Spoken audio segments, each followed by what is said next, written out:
everyone, I'm Dr. J. I'm a clinical psychologist specializing in transgender care. Welcome to my channel.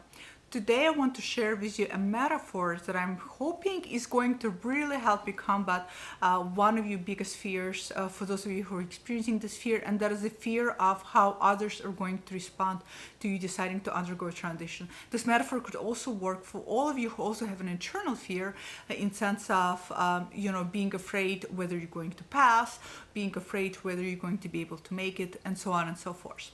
I often tell my clients when they express a lot of fears to me, and I try to teach them that context and perspective is really everything. Perspective when it comes to transition especially is really important. And the reason why perspective is really important is because the person that is looking at your situation today and therefore making decisions about transition all the way into the future and hyperventilating and is terrified and catastrophizing about how things are going to unfold is completely different person that you're going to be 6 months from now. The perspective is going to shift. 6 months from now, the person who's going to be looking at their transition and going to be assessing where they're at and making decisions about maybe other things related to transition is going to be a completely different person. Therefore, perspective is incredibly crucial when it comes to transition. Realizing that perspective shifts. You cannot think about the future that is a year from now when a year from now you're going to be a completely different person. A great metaphor that I use in terms of working with this fear is imagine your inner self as a house, right? And imagine that right now your inner self as a house is a house that doesn't really work for you. I'm assuming if you're struggling with gender dysphoria, the house that you have for yourself right now is not something that's working for you. It's something that is probably giving you a lot of distress and a lot of pain. Therefore, it's not a very functional house, right? So your inner self is a house, and you're standing outside of that house, and you're looking at the house knowing that you need to repair the house, knowing that you need to perhaps go in and completely reconstruct the interior of the house or even exterior of the house, knowing that you have to make all of these changes. So you're standing on a street looking at your facade of the house, and yet you look at your toolkit, right? And some of you looking at your toolkit are only having a hammer and nails in your toolkit. And so you're standing there from that point of perspective, and you're terrified because you're looking at the house and you're thinking, wait a second, I can't possibly fix it. I can't possibly remodel the house. All I have is nails and a hammer. I don't have paint to paint the exterior of the house. I don't have walls to put into the house. I don't have the new flooring to put into the house, etc., etc. So you're standing there looking at the completely big end result picture, looking at your toolkit, and therefore you feel paralyzed.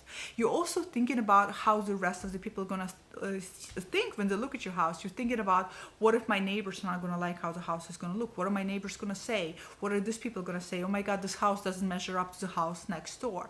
All of these fears, again, are paralyzing you and stagnating you. You can also be in an opposite position when you're standing in front of your house and your toolkit is actually very full. So you have a lot of tools at your disposal. Let's say you have every possible resource you have to remodel the house, and yet you're paralyzed because now you're afraid, well, I don't know which step to take first. I don't know which tool to use first. I'm not sure if the house is really going to turn out how I want it to turn out. Again, perspective is everything. And you're paralyzed because you're looking at it from the vantage point where you're at today. You don't know how things are going to change. You don't know what's going to be given to you in life. You don't know what's going to come in. An example being, let's say you do start with, hammer and just nails, and maybe you will repair a very basic minimal things inside of the house. Well, for starters, you know that already your house is that much more manageable to be in. Your inner self is that much more manageable to be within yourself. And then perhaps once you start doing that, other resources might come in. Maybe somebody else is going to see that you're working on yourself and it's going to bring something to your aid. Or maybe you're going to realize that you need something else and you're going to find a way to go out there and seek it. In other words, you don't really know until you start doing it. Another thing about perspective, everything, is that once you start fixing a little bit about your inner house, you start realizing how much more you enjoy living in it, how much more you enjoy inhabiting it. And as a result, you actually feel much more confident, and you feel much more assertive, and you feel much better about yourself. And so you continue working on your house. Even if you feel you don't have resources, you try to find a way to get resources. Again, you're having that perspective because you don't really know how good it's going to be to live in a house, even if you fix it just a tiny little bit, until you actually do it. Hence, perspective is everything. Perspective can go miles and miles away. The same thing for people that have all the resources. You may start and then you realize that, okay, that's not the way to go. Maybe I need to modify something. But the house is so essential. And here's the thing, while the house on the outside may for a while not look like how you want it to look, imagine the outside being your physical self, your body, right, your temple.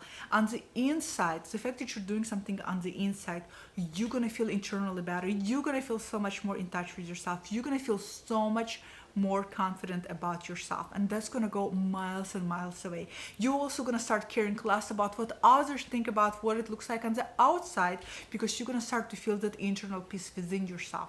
That's why it's so essential to usually start doing steps, even if they're small steps, because they can really not only affirm where you're at, but can also help you cultivate that confidence, help you compound that positive interest towards your more authentic self. So that way you can keep moving forward and keep moving forward until you reach a desired kind of goal. Although I don't really think there's ever end point. I think we're always evolving as human beings, and I think you're always going to be evolving as a human being as well. Here's another thing about the house, because this is your internal house, this is your internal temple, not external.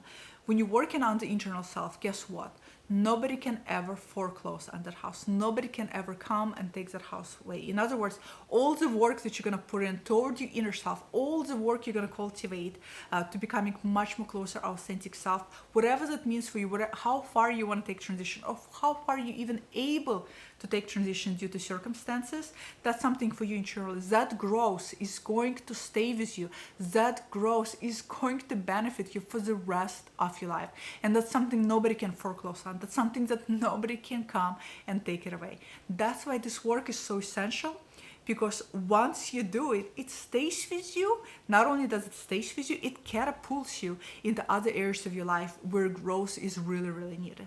So if you're watching this, comment below, use this metaphor as the house. Let me know, what does your house looks like right now? Are you standing there with only limited tool set and terrified to make the first step because you're envisioning all of the things you gotta do to the house, and then you're panicking because of all of the things you don't have in your tool set?